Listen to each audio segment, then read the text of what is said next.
Murphy. For you baseball fans out there, I have a saying in my squadron, no bunting allowed. We swing for the fences. If you want to bunt, you go play for the Yankees or Exeter. I'll swing for the fences every time, and I'm going to swing for them tonight. Ball is cleared for takeoff. Solo's ready to rock El Centro, boss. Clear for takeoff, weather calm. Check your bucket brake off. Check your trim set. Check your nozzle steering on. Maneuver. Down and have bird gonna move. Your left cut out. I know. Check it. Hey, stopping out clear on 9. Let's fire it up for Commander Rob Patrick. There you go. Nice.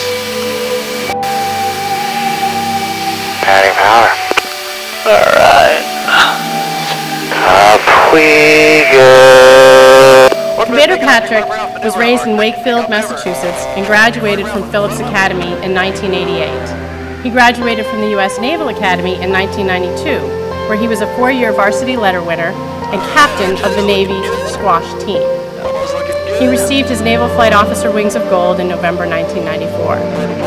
From 1996 to 1999, Commander Patrick completed deployments flying the S-3B Viking on board the USS Theodore Roosevelt and USS Enterprise in support of Operations Allied Force, Southern Watch, and Desert Fox. He won the Sea Control Wing Atlantic Wolf Hunt Award in 1998. Commander Patrick was assigned to the United States Naval Academy from 1999 to 2002 as the 21st Company Officer, where he taught plebe leadership and aviation seminars.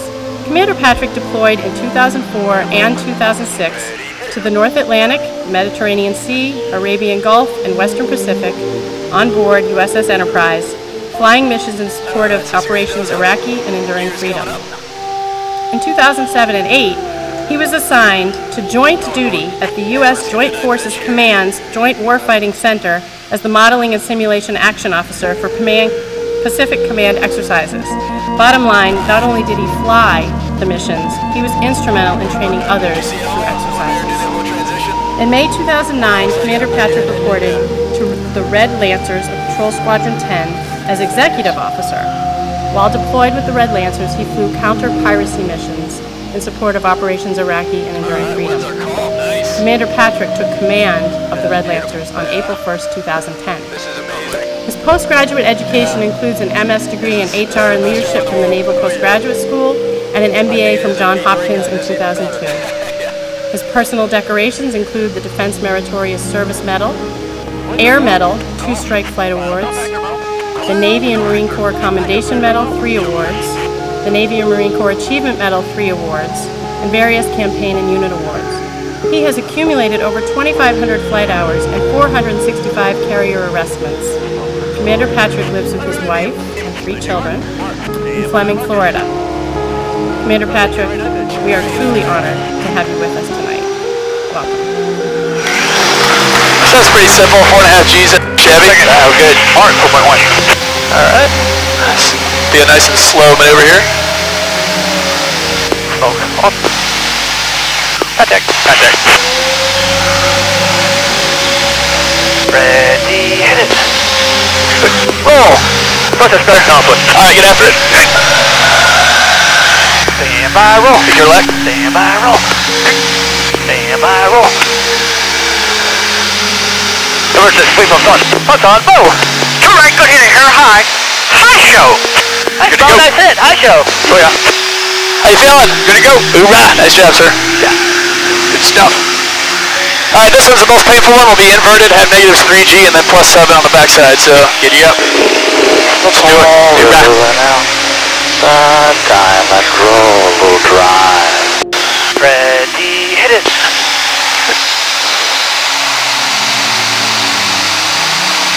Ready, hit it. Push it out.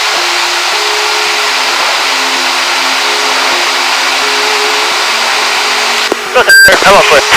Alright, get after it here, sir.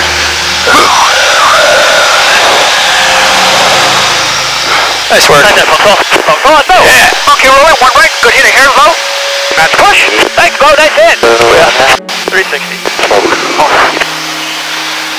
350. Still idle. And one thing I learned after 22 years in the Navy, Coming left. I've been in the Navy longer than I've been out of the Navy, since I'm 40 years old, 22 years spent in the Navy. I can tell a sea story. Sailors are famous. When you're on the ship, those of you who know been out there on deployment, what do? We complain about being on the ship. As soon as we're off the ship, we want to get back on the ship. But while we're on the ship, we can complain pretty well, and in that complaining, we tell a lot of stories. And the reason I tell you these stories is not, oh, look at me, but what I'm going to share with you are representative of what the people who have served in the military, who are in this room, and the people who are out there today standing to the watch are doing on a daily basis. On February 3rd, 1997, I just landed aboard the aircraft carrier Theodore Roosevelt with my crew, celebrating a successful anti-submarine warfare mission against an Israeli submarine in the Mediterranean Sea. We did a turnover with the follow-on crew over the sub, and we were pretty happy with ourselves. 10 minutes after landing, we heard that the carrier had lost radio and radar contact with our playmates. My department head, my mentor, my friends, my sensor operator, all 4 squadron mates had flown their S-3 Viking into the water. The next day, we launched our aircraft for search and rescue operations in the hopes of finding survivors who were not there. On November 8th, 1998, I was preparing to man my aircraft with a new pilot for night carrier landing qualification hop on the flight deck of the Enterprise on the 3rd day of a 180-day deployment.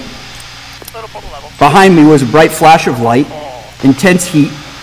An EA-6 Prowler had just hit an S-3 Viking in the landing area, going 130 miles an hour. I was 50 feet away from that, getting ready to jump into another jet. 1 minute, I was preparing to fly. The next minute, I had a fire hose in my hand and was spraying down aircraft on the flight deck. So you always wonder, what am I going to do? I got to find out. The Prowler crew, all 4 died on impact. We found the S-3 pilot a mile behind the ship in the water. The S-3 NFO, he was hanging upside down by the superstructure from his parachute, 50 feet of parachute line, hanging upside down, banging against the Admiral's Bridge. He got a good call sign out of that. We called him Swinger after that. Both were extremely lucky. They only were hospitalized for 3 months with 1st and 2nd degree burns over every exposed bit of skin. Right hit, not too shabby. Roll! Fall 30 degrees. Oh, roll 3.5 times here. Ready, hit it. 1, 2, and we'll stop it right here. 3. Thank you. Go ahead, sir. Oh! Heavy start slow to 50 right, a little low. Center point, good heater here, low. Okay, roll. Excellent. Live beam. Any mark. Ease on Centro. Roll it up front bank. Go line of rest. And on September 23rd, 2005, during a vicious thunderstorm at NAS Jacksonville, S-3 Viking 704 crash landed a half mile short of the runway. Both lieutenant commanders died on impact, friends of mine. When you see the movies for people to go up and knock on the door, that's called a CACO, a Casualty Assistance Calls Officer. Based on your personality, people select those people for training. I was selected for training, so I got to do that. And I had to go to the front door of Lieutenant Commander Blake's home and tell his wife, who was 8 months pregnant, and the mother of a 3-year-old, that her husband was dead.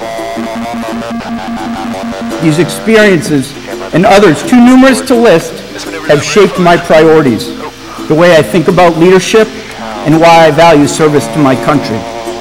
And I'm one of the lucky ones because I'm here today. These experiences are typical of those experiences of all military service members in leadership positions. Adding power.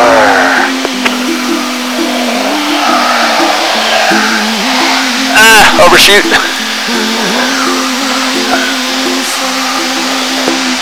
Low sash detach. Put that there.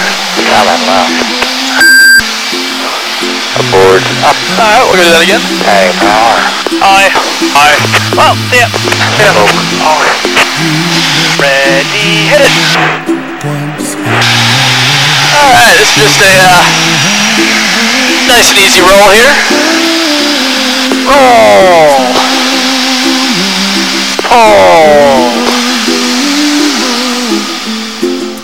Bluebirds fly, and the dreams that you dream of, dreams really do come true.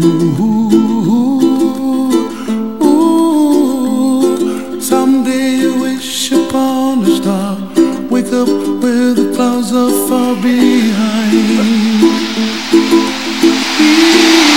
Get after it. No touch, bud. Oh. Alright, here we go.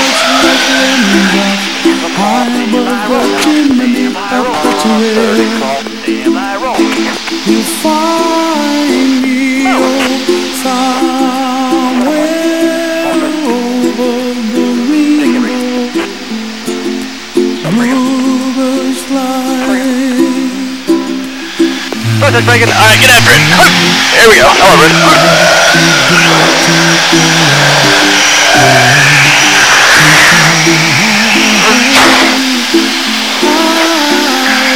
Alright, you with me? Yeah, nice work. Whoa.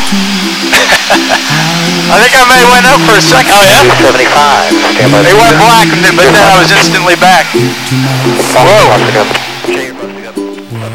I'll wrap this up with one final sea story. Last week I ran the Marine Corps Marathon with my wife. Across from the Fisher House tent where we were recovering was Team Travis. Travis Mannion and Brendan Looney were roommates at the Naval Academy and graduates of the Naval Academy class of 2004. Travis Mannion, Captain United States Marine Corps, was killed by sniper fire in Iraq in 2007. Brendan Looney, Lieutenant U.S. Navy SEAL, died in a helicopter crash in Afghanistan 6 weeks ago. The quote on the Team Travis t-shirts is something that Travis said when people asked him about why he made the career choice to serve his country. And he would reply with a question, if not me, then who? So what does this mean to us? The gift we have to help others to effect change, our power as leaders of global citizenship, the ability to make decisions and influence people, our ability to lead by example, these are extremely powerful weapons for good that we share. I say this to you, faculty, who may not see the end result in your daily interactions with students. How your influence may surface in the form of a future admiral, general, ambassador, Peace Corps volunteer, or president. Ask yourself, if not us, then who? I ask you, alumni in positions of power and influence, with the wisdom of experience and the ability to effect change in your neighborhoods, in your organizations, if not me, then who? You students, you have the world in front of you, and the only barrier to what you can accomplish is in your own imagination. If you want to be part of something bigger than yourself, and you want a sense of accomplishment that no amount of money can buy, then make non-Sibi a way of life. Ask yourself the question that I ask myself every day. If not me, then who? Thank you.